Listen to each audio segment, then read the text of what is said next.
I'm Liam from What Pictures, and I'm going to tell you why it's okay to cry yourself to sleep at night. Now, first of all, it's... Oh, what are you doing? Why it's okay, isn't it? You're doing what the fuck? But I thought I was going to tell them why it's okay to cry. Right, go get changed. Oh, what are you doing? Not here. Off the camera.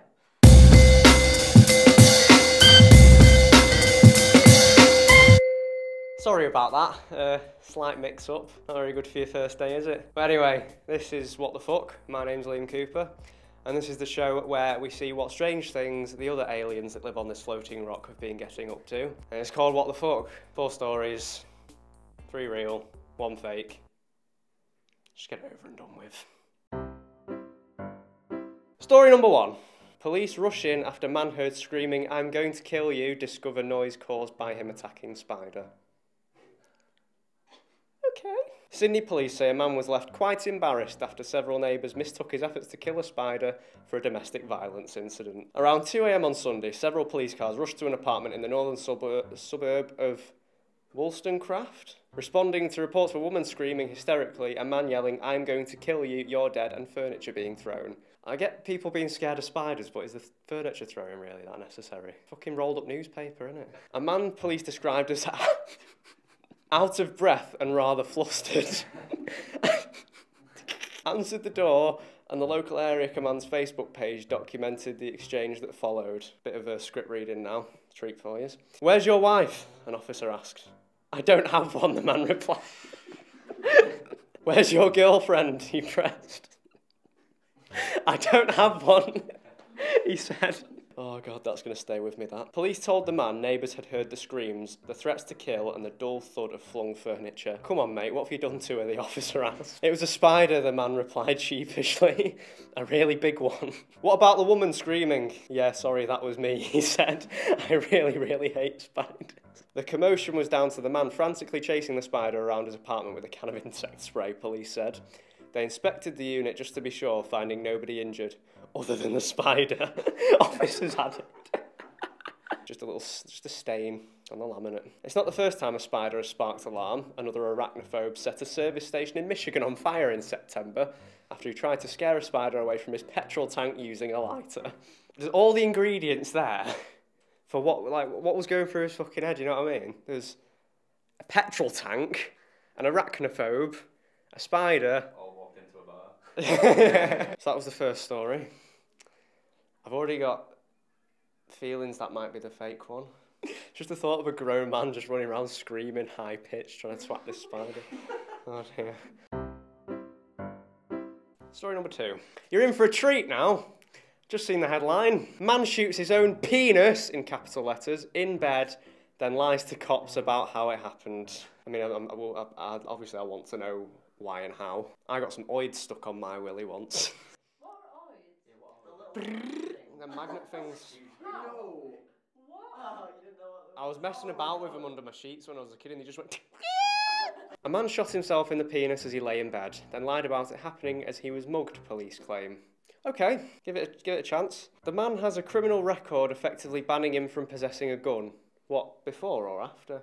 I mean, I suppose it's better than all the other Americans shooting each other. I mean, it's kind of sad that that's the line they're going to draw, isn't it? It's like, oh, you can shoot all them fucking kids in primary school, but the second you shoot your own knob, no more guns for you. Probably can't include that, can we? Why did you allow me to do this? So when he arrived at hospital with a shot penis, police investigated and were suspicious of his claims he was robbed while putting out his rubbish for the bin men in Sioux Falls, South Dakota. I'm not having it, mate. I mean, I know the truth, but I wouldn't have had that anyway. Don Watson was admitted to the Ava and McKinnon emergency room in the early hours for a gunshot wound to his penis. After a search warrant was executed at his apartment, investigators found what appeared to be bullet fragments on Watson's bed, court records show. I don't know how he thought he was going to get away with that, though. I've been mugged. What, in bed? Yeah. So they shot you in the knob? Most fucking stupid thing to say. An empty gun case was found Officers were not able to locate the firearm, reports the local Argus Leader newspaper. Later, Watson changed his story and told police he managed to shoot his manhood while looking at a gun he intended to buy. He's off his fucking head, isn't he? It's one thing to shoot your knob, but then be like, wait, I've changed my mind, alright, and go on. I was looking at a gun that I wanted to buy, and then you shot yourself in the knob.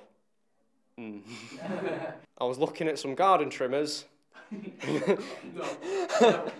His story was he was examining the gun, placed it in his pocket, and the gun discharged, striking him in the penis. So he's just outed himself as a thief as well. He refused to tell officers who was selling the gun and where the gun is now or how the bullet fragments ended up in the bed. We know how they got there. Right, to sum this up, Watson was arrested on charges of possession of a firearm by a convicted felon, possession of a firearm by a drug offender, false report of a crime to law enforcement, and false report of information to law enforcement. Right, that's very believable. In the back of my mind, I think that's real. I can really see that happening in America. To sum it up, unlucky Watson lad. Just, don't know, how would he stitch it up? Hello again. Story number 3. Portland, Oregon sees hundreds of sex toys hanging from power lines. Right. Round my house, it's Converse. It's sex toys. Dead pigeons. That's a point. How do they stand on power lines without being electrocuted? They don't, that's why they're dead. Portland, Oregon. Hundreds of phallic sex toys have been seen hanging in recent days from power lines across Portland, Oregon, provoking laughter, blushing, and lots of photos. And a lot of excitement. The thing that I like the most about that opening line is hundreds of phallic sex toys, just so you know that it's a bit of cheeky fun. And it's not like, you know, a sex doll hanging by its neck or something. There's like some sort of threat. The large white and bright orange dildos appear to have been strung together in pairs and prompted numerous reports to the Portland Office of Neighbourhood Involvement Department spokeswoman Lisa Leddy said, that stopped making sense. A spokeswoman for public utility Portland General Electric said he did not believe the rubber product posed a fire hazard.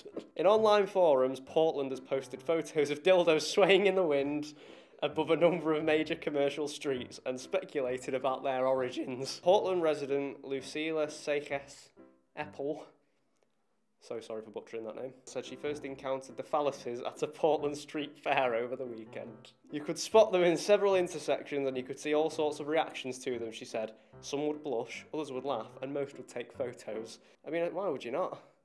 I would. No, that's it. What do I say about that? Can I ask when it was written? No, I can't really, can I? Epidemic of 2009. I don't think anyone would risk the dildo. Not the snow that we had, the dildo epidemic. Do you remember that? Yeah, the snow or the dildos? The snow.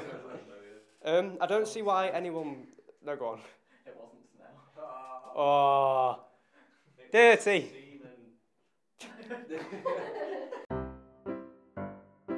Story number 4. Child obsessed with pasta hasn't spoken in over a year without consulting the uncooked shells first. You saved the best to last, didn't you, boys and girls? I'm scared. I don't know how his parents feel. So, do you want to go out for tea? I don't know. I've got to ask my pasta shells first. My penny thinks you're a knob. An 8-year-old boy hasn't spoken a word to his parents or teachers since his love for pasta suddenly emerged. Early 2013, it was heard. Parents Jamie Tooley and Elizabeth Barnett have had difficult year when their son refused to communicate with them shortly after overcoming meningitis. I feel bad now. You know what? What's his name? An 8-year-old boy. That's all. I feel so bad now. I mean, I'm going to say sorry for taking the piss, but sorry, mainly because I'm scared for my life. It was thought that he was struggling with school after having so much time off that he closed himself in, but the story unfolded into a much weirder tale when they explained the first time they heard him speak after the illness was almost a year later, when he was giggling at a packet of pasta. You know what? Like, you know, forgetting all this, I was actually going to have pasta for my tea tonight. Ruined it. Barnett states, I was so scared that he was shutting himself off, but I was even more scared when I came into the kitchen to see that Damien was sat on the floor holding the pasta and whispering to it. What shall we watch next, Pastor? I was delighted that he was speaking again after having a specialist come to see him, but he was still ignoring us. Who was this specialist? Fucking Jamie Oliver. Like his parents decided to do pasta for tea, but like, you know, don't realise that it's his pasta. And he turned, he just stood in the doorway like, if that's my pasta, bad shit's gonna happen to you, Mum. I don't know why he's from Bristol either. 4 or 5 days had passed and he hadn't spoken a word to any of us, nor had he let go of the packet of pasta. He takes it to the bath. Come on, get in the tub. We're gonna have a special time. I used to play with boats and Spider-Man toys in the bath, but I played with the thimbles. oh, I remember them.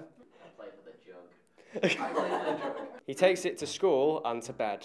There's just something about the pasta that's helping him communicate out loud. Sometimes we'll catch snippets of what he said to the pasta, so we know how he's feeling or what he wants, and for now, that's how we're going to have to deal with it.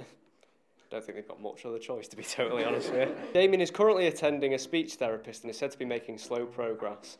Who says too much pasta is bad for you? Be a bit weird. I mean, if my little sister was speaking to pasta, I mean, I don't think I'd be too surprised, to be totally honest. So what happened this episode? Story number 1, Spider-Man. Story number 2, what a cock up. Story number 3, dildos hanging from power lines. Not as clever. Story number 4, pasta boy. That's all I'm going to say. Story number 4, pasta. Straight out? Yep. Okay. You're right. Yeah. Yes! It just seemed too good to be true. So, I've been Liam Cooper, and I'm so very sorry for what you've just been subjected to. And please do like, share, subscribe, show your little friends. I think they'd quite like it. And please follow on Facebook, Instagram, Twitter. Bye!